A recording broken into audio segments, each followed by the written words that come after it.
Molt bona tarda a tothom. Aquesta és la quarta jornada que fa Consum quilòmetre zero de Sabadell. Vam començar amb energia, vam seguir amb alimentació, després vam fer joguina i avui intentarem aclarir algunes coses i alguns conceptes sobre el tema de banca ètica i de proximitat. Tenim 5 ponents que ens explicaran cada una de les seves entitats quins aspectes té i quina és la seva feina que fan per tant de poder treballar un tema tan espinós com és el de la banca, com és el de manejar els diners, i poca cosa més he de dir. A veure, en primer lloc, presentaré el Domènec Creus. El Domènec Creus serà la persona que ens explicarà una mica el que fa l'entitat FEDS, Finançament Ètic i Solidari. És una associació que agrupa entitats catalanes del tercer sector i l'economia social i solidària i que té com a objectiu promoure el finançament ètic i solidari al nostre país. Llavors, la primera pregunta que jo li faria crec que és bastant òbvia i seria què entenem per finances ètiques, Domènec? Bona tarda. Gràcies a l'organització per convidar-nos a aquesta xerrada i a tots i totes per assistir-hi. FEDS, com ens han introduït, som una associació de segon nivell que agrupem 35 entitats que venen del sector, del tercer sector, de les finances ètiques i de l'economia social i solidària. L'equip està format per 5 persones tècniques i som una junta directiva format per 7 voluntaris i voluntàries. Responent a la primera pregunta que em fèieu de què entenem per finances ètiques, intentaré fer un petit resum de on venim. Fem una mica d'història. La situació als Estats Units al voltant dels anys 60, en un context amb la guerra del Vietnam, escàndols polítics i l'apartheid a Sud-àfrica, entre altres conflictes socials, fa néixer una nova consciència col·lectiva i els primers moviments d'economies alternatives. Es comença a sentir el clam de no amb els meus diners. A partir d'aquí sorgeix una consciència ciutadana sobre la capacitat de decidir el destí dels estalvis en coherència amb els seus valors. Apareixen les primeres xarxes de finançament local i solidari per promoure l'autofinançament i per donar microcrèdits pel desenvolupament als països del sud. Si fem una mica de visió a la banca tradicional, la lògica del màxim benefici pels accionistes obliga la majoria de bancs a fer inversions que no sempre són ètica, social i ambientalment positives pel conjunt de la ciutadania. Inversions amb activitats controvertides com les empreses d'armament o el combustible fòssil. Execucions hipotecàries i desnonaments. Inversions especulatives en divises, en immobles, en primeres matèries i en aliments bàsics. Hi ha un informe de fa un parell d'anys d'Intermón Oxfam que diu que el 90% del capital que es mou pel món és per interessos merament especulatius. L'evasió d'impostos i l'establiment de seus centrals a paradisos fiscals. I també les fusions, concentracions i creacions d'oligopolis i l'eliminació de la competència.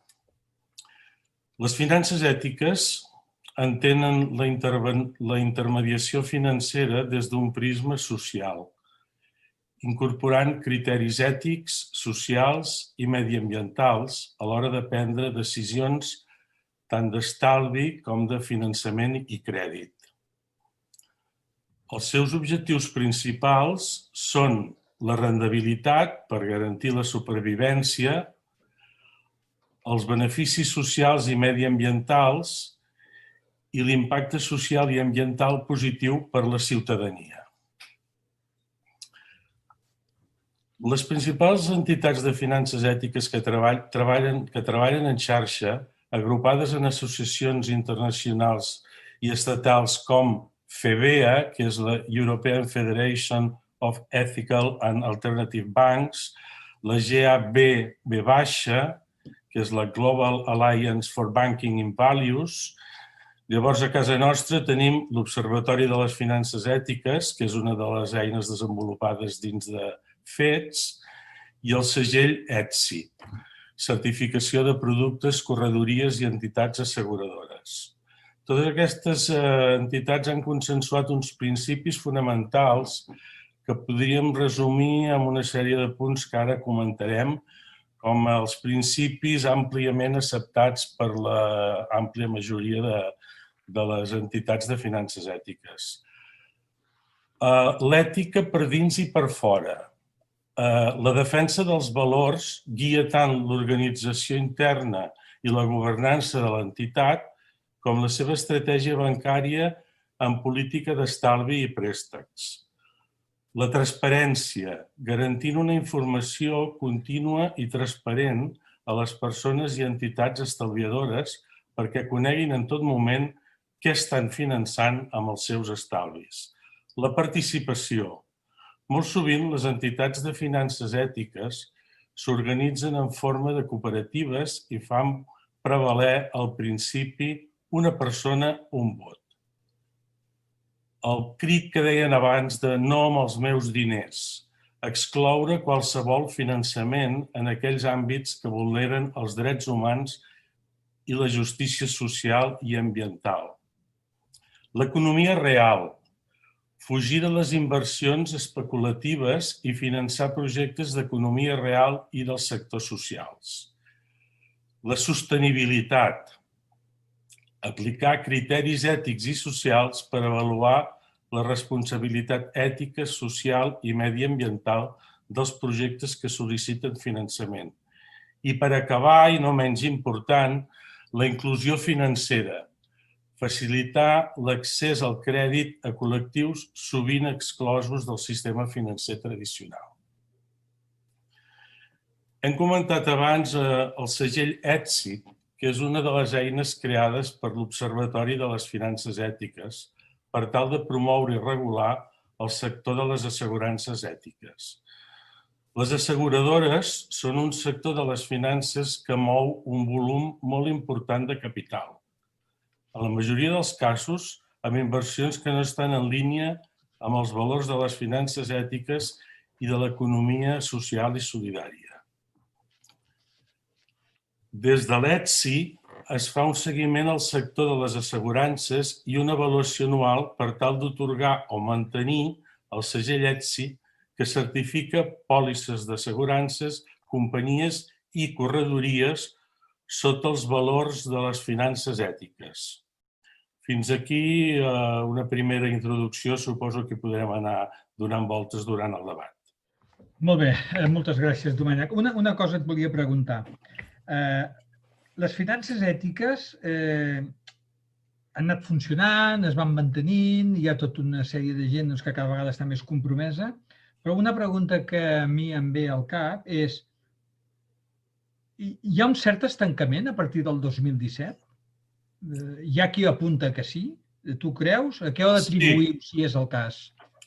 Sí, de fet, aquest tema que va quedar reflectit en el baròmetre de les finances ètiques, que des de l'Observatori es va presentar fa 2 o 3 setmanes, va sortir. I, de fet, després de revisar tots els números, totes les estadístiques i totes les informacions que les diferents entitats de finances ètiques aporten a l'Observatori per crear cada any el baròmetre, en el debat final de la presentació, la majoria d'entitats financeres que hi van participar coincidien en aquesta evidència. El volum de clients i de dipòsits després de 10 anys de creixement sostingut, els darrers 2 anys s'ha estancat o fins i tot ha sofert una lleugera disminució. Les entitats de finances ètiques han de suportar la seva estructura i les despeses amb el marge comercial propi de la gestió bancària. Per contra, els bancs tradicionals disposen d'ingressos d'altres orígens més especulatius que els permeten complementar el marge d'explotació bancari i reduir comissions i despeses de manteniment als clients. Per altra banda, alguns bancs tradicionals han fet campanyes molt agressives apel·lant a les inversions socialment responsables i a la labor de les seves fundacions, obviant les inversions en empreses d'armament i d'altres polítiques no alineades amb els valors fonamentals de les finances ètiques. Tenim la impressió que moltes persones varen arribar a la banca ètica fugint dels abusos bancaris de la crisi del 2009, de les inversions en empreses d'armament, dels paradisos fiscals i a partir del 2017 de la fugida de seus fora de Catalunya. Les entitats de finances ètiques són entitats petites enfront de les grans corporacions bancàries que operen a l'estat espanyol. La majoria, en aquests moments, encara no disposen de productes com els préstecs al consum, hipoteques, plans de pensions, fons d'inversió responsables, tenen molt poques oficines obertes al públic i disposen de pocs caixers automàtics sense que carreguin comissions de tercers. Ens sembla que aquestes desavantatges evidents enfront de la banca tradicional ha fet que molts clients, ja sigui per raons de comoditat o per estalviar despeses i comissions, hagin tornat a la banca tradicional. Els propers anys ens caldrà treballar en una millor educació financera i sensibilització de la ciutadania des de les diferents entitats socials i sobretot des de FETS, que és un dels nostres eixos de treball. I des de les entitats de finances ètiques en la millora dels productes i serveis per arribar a altres col·lectius no militants que permetin créixer en captació d'estalvi i finançament. De ben segur que les entitats participants en el debat ens podran donar més detall d'aquesta situació i de les futures estratègies per adreçar-la.